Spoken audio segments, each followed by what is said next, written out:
And good morning again. I wonder, is there anyone here this morning who gets nervous flying? Maybe you agree with George S. Kaufman, who once said, "I like terra firma. The more firma, the less terra." The premier science fiction writer Ray Bradbury of Los Angeles won a top award in 1968 from the Aviation Space Writers Association for a Life magazine article he wrote in praise of space exploration. But Bradbury didn't attend the association's awards meeting in Florida. He wouldn't fly. AOL.com reported last year on the many famous people who have a phobia about planes and are nevertheless constantly flying. Among them are Jennifer Aniston, Colin Farrell, Kirsten Dunst, Ben Affleck, and even Ronald Reagan was terrified of flying. In an interview done aboard Air Force One, the president was asked if he had overcome his fear of flying. "Overcome it," he retorted. "I'm holding this plane up by sheer willpower." Some of you can relate to that. Fear is an emotion that affects everyone. Did you realize that? You're not alone in your fears. Everyone's afraid of something. Some people have fears that are almost pathological. After Janet Leigh saw herself stabbed repeatedly on the screen in Alfred Hitchcock's classic horror film Psycho, she was seized with an overwhelming and lasting terror that she was unable to shake for the rest of her life.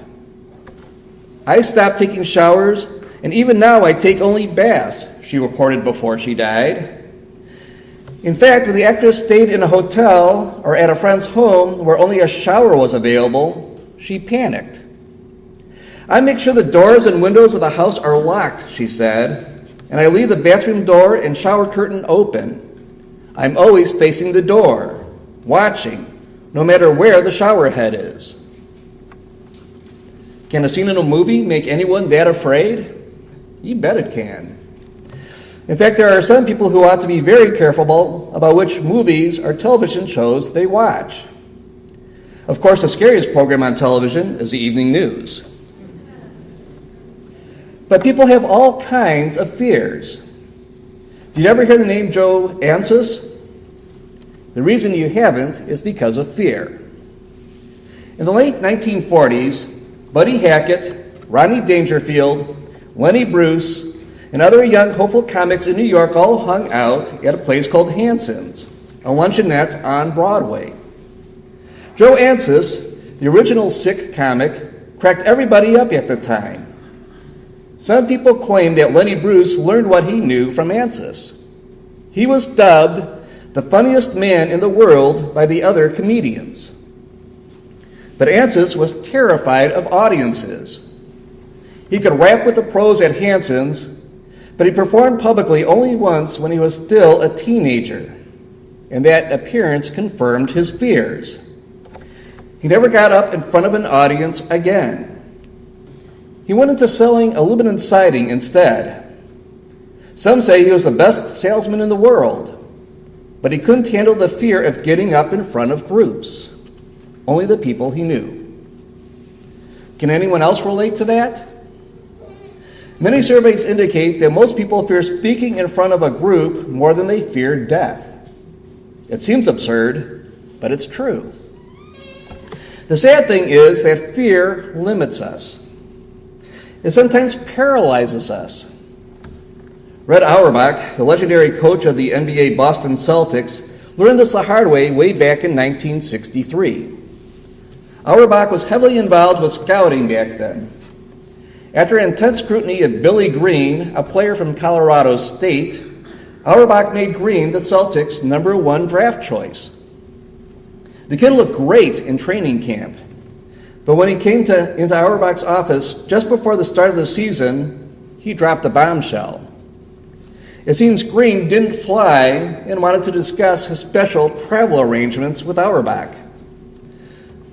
When Auerbach recovered from the shock, he realized too late that he could travel by train to meet the team in the various cities where they played. Auerbach couldn't talk Green into flying. The kid's fear was just too great. Auerbach had no choice. He had to cut Green from the team. Although the Celtics wound up blowing a number 1 draft pick, Auerbach claims he learned from it. When a scout or ex-player told me about a kid who could fly, Auerbach says, I always made sure he did it both on and off the court. Fear of flying on airplanes certainly limited Billy Green. But there's another kind of flying. I'm talking about the imagery we find in Scripture of taking wings and flying like an eagle. God has placed so many possibilities within each one of us. God has given us so many opportunities. The only thing holding us back from soaring to the greatest heights is our fear. Among the many wonders at the world-famous San Diego Zoo is the giraffe compound. Enclosed in a natural habitat are several of these magnificent beasts. They're every bit as tall and as graceful as one might imagine. But they are far more massive and muscular than one would expect. Tall somehow seems to imply thin, doesn't it? However, these great beasts are anything but skinny. Their necks are thicker and their legs are shorter and more powerful than one anticipates. It's not difficult to see why one kick can send an ambitious lion packing. Yet these massive, stately animals are enclosed in a small compound that seems far too restricting for their size and power. But no cage contains them. There are no bars and there are no walls. There is only a simple, waterless moat, no deeper than the beast's knees, that circles the compound. Freedom is a mere 2 steps away, but they're all trapped. All of them are, for not one of them will take the risk of stepping down and across for fear of breaking its neck. I wonder how many of us are limited like that by our fears. Fear of rejection, fear of failure, fear of looking foolish, fear of being hurt, fear of being alone, fear of intimacy, fear of being taken advantage of, fear of change, fear of being criticized. The list goes on and on. I wonder if you recognize any of those fears as your own. Now listen to the good news for the day. Are not 2 sparrows sold for a penny? Yet not one of them will fall to the ground outside of your Father's care. And even the very hairs of your head are all numbered. So don't be afraid. You are worth more than many sparrows. Don't be afraid, says Jesus. Here truly is the good news. You and I don't need to be afraid. Now, let me give you 3 reasons we don't need to be afraid. The first is from common sense, and the second 2 come from Christ. First of all, many of our fears are out of proportion to any real threat. And that's the common sense of the matter. Threatened layoffs at work, drugs and weapons in the schools. We have every right to be fearful, right? Well, maybe not. In his book, Scared to Life, Douglas Rumfield cites a study that explains why we shouldn't allow fear to rule our lives. According to the study, 60% of our fears are totally unfounded. 20% are already behind us. 10 are so petty they don't make any difference. 4 to 5% of the remaining 10% are real, but we can't do anything about them. That means only 5% of our real fears are something that we can actually do anything about. Now, I don't know how accurate those figures are, but my guess is that for some of us, including me, they understate the problem. We have a tendency to blow our fears out of proportion to our real-life situation. Why do we do this? Here is where Christ's words are so welcome to our ears. There are 2 reasons why many of us are afraid. First of all, we have doubts about ourselves. In Robert Schuller's book, Power Thoughts, he tells of a woman called Sweet Alice. At the age of 12, Sweet Alice was in jail. She was pregnant at 13 and homeless by the time she was 15, and she had attempted suicide. Sweet Alice was convinced that she had ruined all her chances in life and that she would never make anything good out of her life. It would have been easy for Alice to give in to her fears and settle for a life of quiet failure. But then one day, Sweet Alice ran into a Jewish woman named Anne Cohn. Anne Cohn told Sweet Alice that she had $1 million smile and that people needed to see that smile. Anne assured Alice that she had great potential. No one had ever spoken to Sweet Alice like this before, and she desperately needed to hear it. Sweet Alice began to take action in her life. In 1965, the Watts riots flared up in Los Angeles, and Sweet Alice formed a group called POW, Parents of Watts. These parents worked together to improve their community.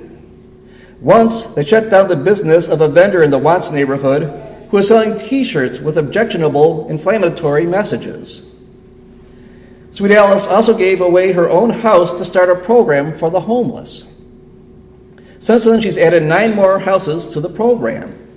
She's convinced that God rewarded her by giving her more to do.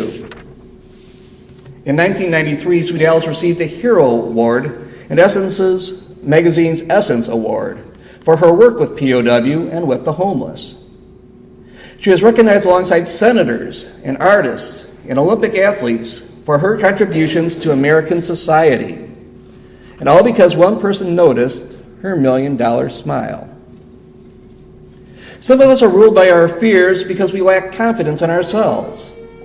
The lack of confidence is a tremendous barrier to our achieving what God has called us to achieve.